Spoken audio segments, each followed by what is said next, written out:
Hi, welcome to Go Tell Mom. I'm Dianna Kelly, and I've been momming for several decades, including tending my fur babies, kids I gave birth to, kids I mentored as a broadcaster and college instructor, my kids' friends, and my friends. I'm not a psychologist or doctor, but I do know how to dig up advice from those who are, and that's what I'll share with you. If you have something to share with me, remark, comment, question, please comment below.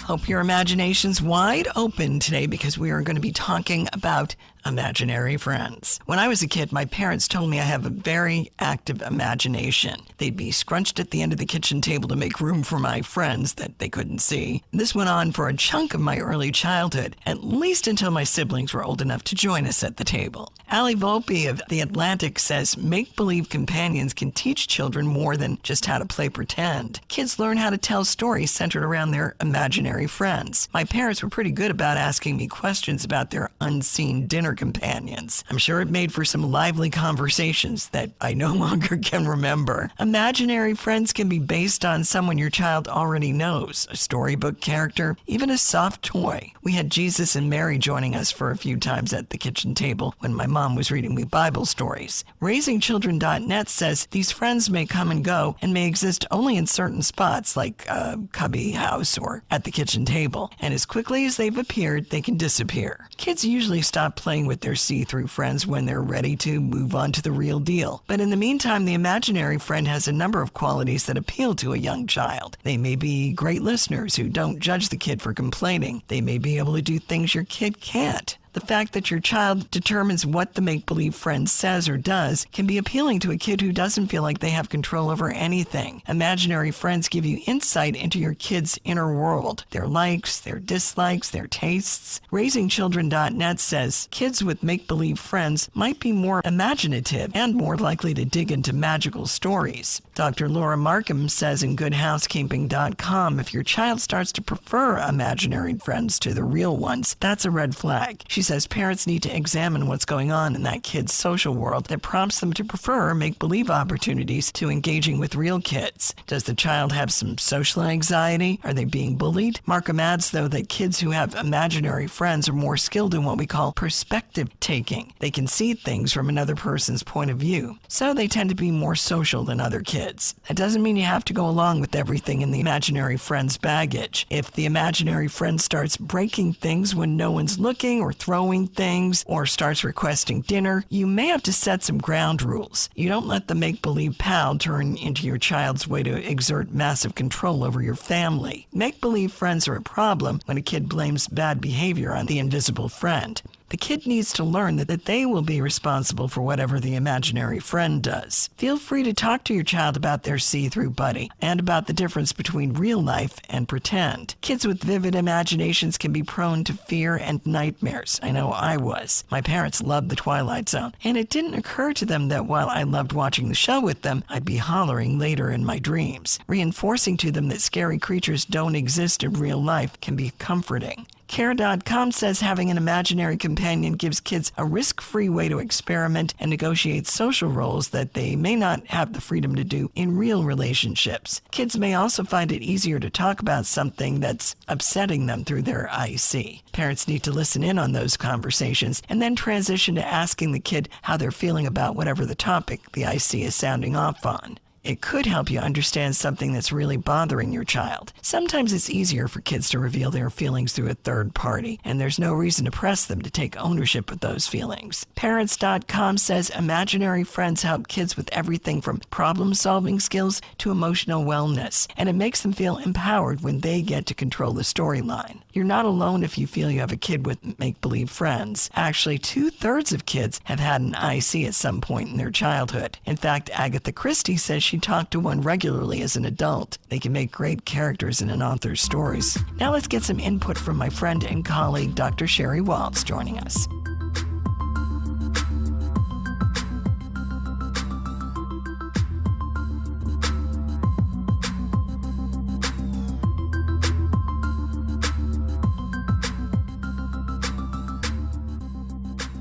From my friend and colleague, Dr. Sheri Waltz, joining us. So Sheri, did your kids ever have imaginary friends?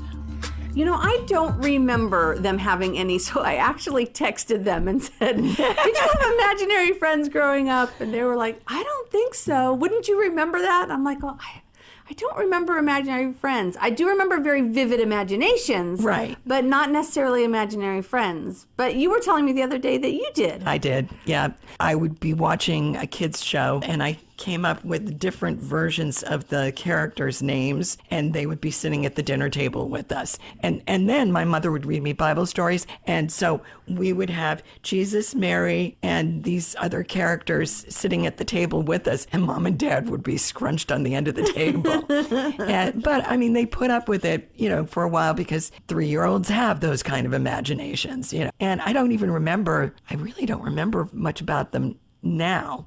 Because of course it's been decades later, but right. it was something that I would make up stories. Mom would come into my room and I'd be talking to them, and she didn't really think anything of it because she knew I had a pretty active imagination. But they say, for the most part, 2/3 of kids do that at some point or another in their childhood. They have an imaginary friend, which I think is kind of cool, but it's a great way to... Did you have siblings, or do you have siblings? Yeah, okay. I've got 2 younger siblings. Okay. So I was pretty much operating solo until I was about 3, because my brother was just a real little baby back then. Okay. I was just curious because, my girls are so close in age. They're only 12 months apart. And so I wasn't sure if maybe it had something to do with not having other playmates at home. And they do say that's part of it, that some kids, it's because they don't have playmates at home. But there are other kids that will do it just because they're bored. They're being creative, and they say a lot of these kids develop social skills more quickly than the kids that don't have imaginary friends because they're always talking to somebody. Oh, how neat. How neat. I wouldn't have thought of that. I know I did just a little bit of, Googling stuff before this, and I was looking at popular culture because, of course, that's just something that interests me. And so I was looking at, what shows show imaginary friends and kind of like how do they portray the kids who have them and everything. And it was, they were talking about some shows I guess I hadn't seen. And some of them were supernatural and weird stuff, but we're not going into that. But they brought up Calvin and Hobbes, which I don't know, do you remember that cartoon? That, I guess comic strip is what it was. Right. I loved it. Now, granted, I was probably in high school maybe when it came out. I don't know when it was. It was maybe middle school, I guess. I don't know. But I loved Calvin and Hobbes, and I used to find it just so, I don't know, refreshing that he would have these really heart-to-heart conversations with his tiger. With basically an imaginary friend, and that's what got me thinking with my kids, because that's why I texted them, because I was like, did you have any? And they were like, no, not really. But I remember we had, Build-A-Bear, and we had Barbies, of course, and we had other toys, and that they would have very elaborate events happening, so maybe they didn't necessarily have an imaginary friend, but I think that they definitely, like Calvin, used a toy to evoke that whole thing, right? So to have all those... I did that too later when I got to be an older age. I think it was like 12 when I really was convinced that my dolls were not alive. But up till that point, it was like I always thought that there could be a chance I better behave with them, and that kind of thing.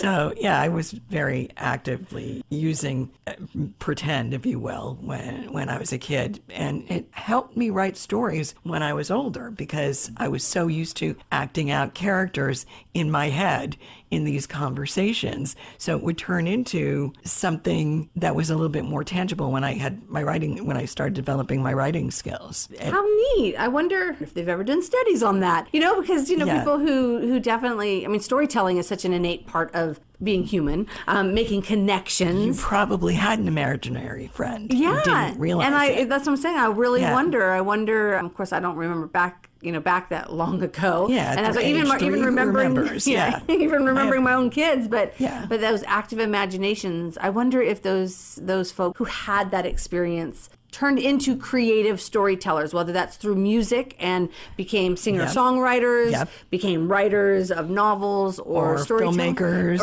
All of that. I wonder. I'll have to look that up. Or it could be that they were figuring out science by going out in the backyard and looking at bugs with their imaginary friend. That's true, too. Now, did your kids have any? Not really. I mean, I remember Janina talking to very, very, very briefly. Austin, I don't know. I think for a while there, Buzz Lightyear was his best friend.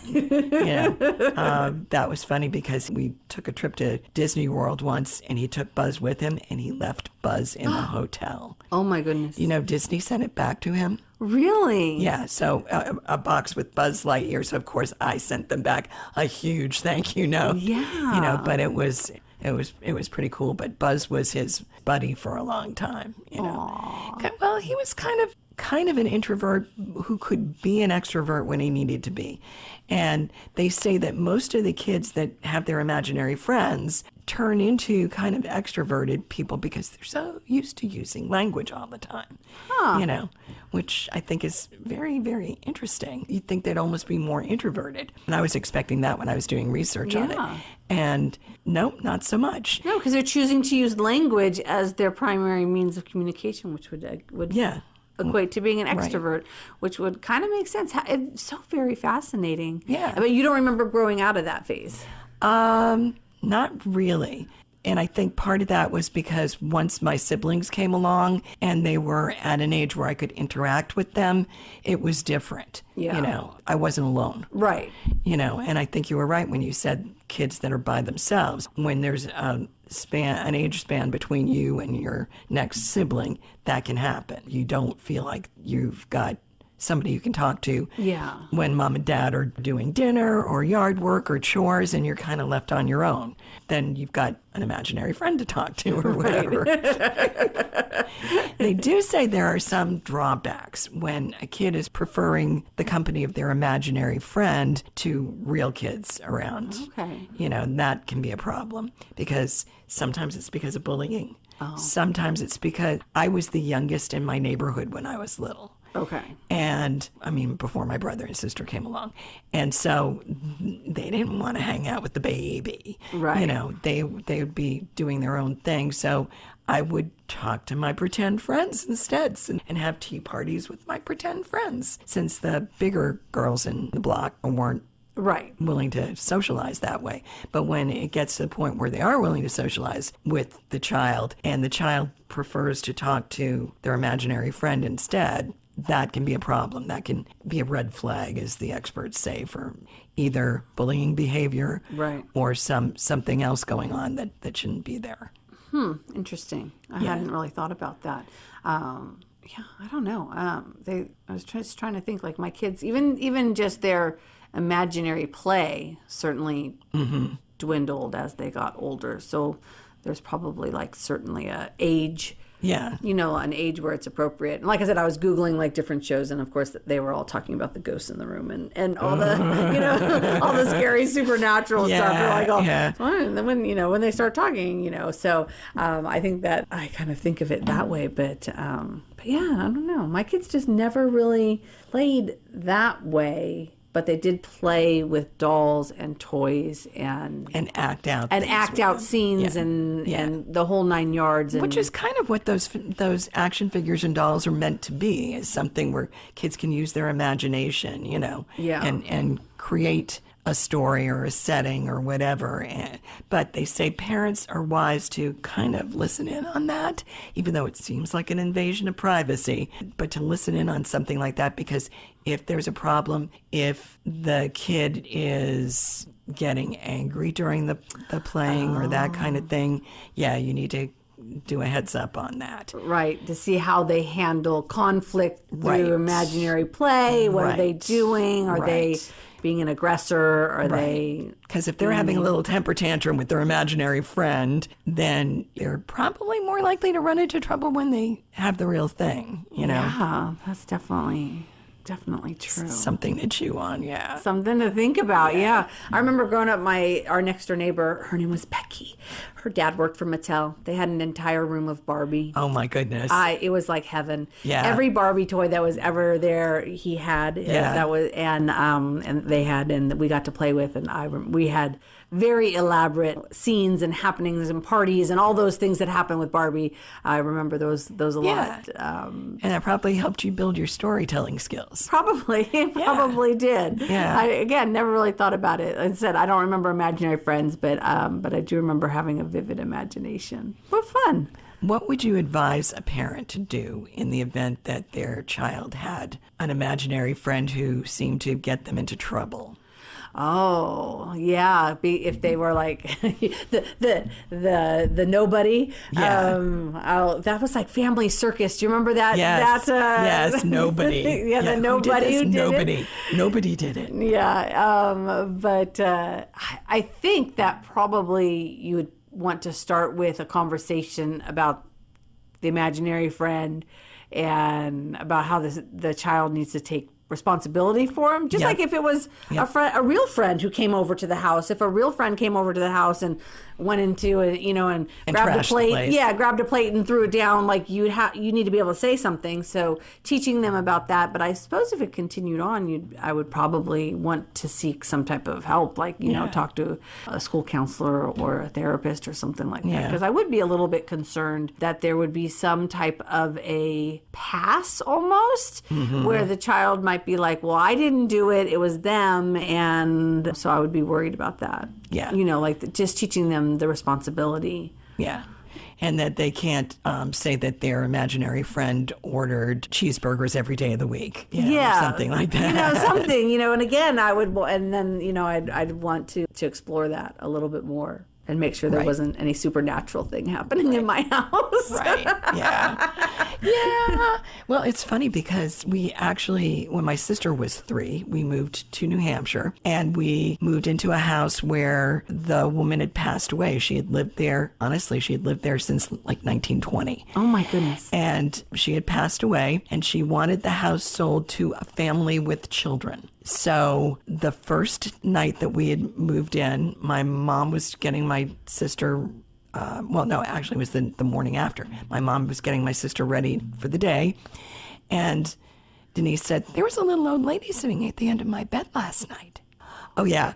Yeah. Oh, my goodness. And Mom said, real? And Mom said the hair on the back of my neck stood up. And she said, what did she look like? Well, Mom had seen a picture of Mrs. Bruce. And Denise described this woman that sat on her bed exactly like the picture. And Mom said, what did she do? And she didn't do anything. She just looked at me. And I went to sleep. And then, so my mother rearranged the furniture in the room 3 times. And each morning, my sister would get up. The little old lady was at my bed again. And now this is my sister, president of the insurance company, the General Electric's insurance company. She wasn't into fantasy or, magical creatures or anything like that. After 3 nights, no problem. It was like Mrs. Bruce checked her out for 3 nights and decided we were okay. Oh my goodness. Yeah. I've never had any ghostly encounters, and I always tell my husband, I'm like, I would love one. I would love to see Bigfoot. I would love to, meet an alien. Yeah. I would love to see a ghost. I'm like, they never come and visit me. I don't understand. Yeah. I guess I don't have that open mind. I don't know. Well, either that or they just haven't found you yet. Maybe there's too many people on the planet and they haven't found me yet. Like we've got to track down Sheri. Alrighty. I think that if a kid has an imaginary friend, parents really don't need to worry about it terribly much. I don't think so either. Yeah, it's just one of those things that you wait and see how the kid reacts to that character, if you will, and how long the character lasts. Although Agatha Christie said she had an imaginary friend when she was writing her books, so could be a muse. Never know. It could be, yeah. I mean, yeah.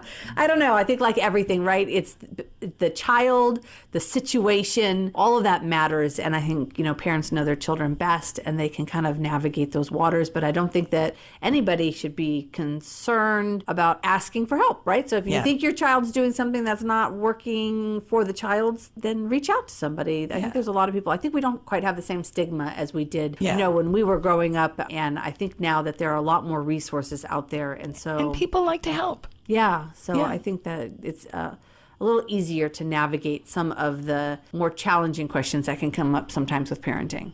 Yeah. Thank you, Sheri. All right, thank you. From my friend and colleague, Dr. Sheri Waltz.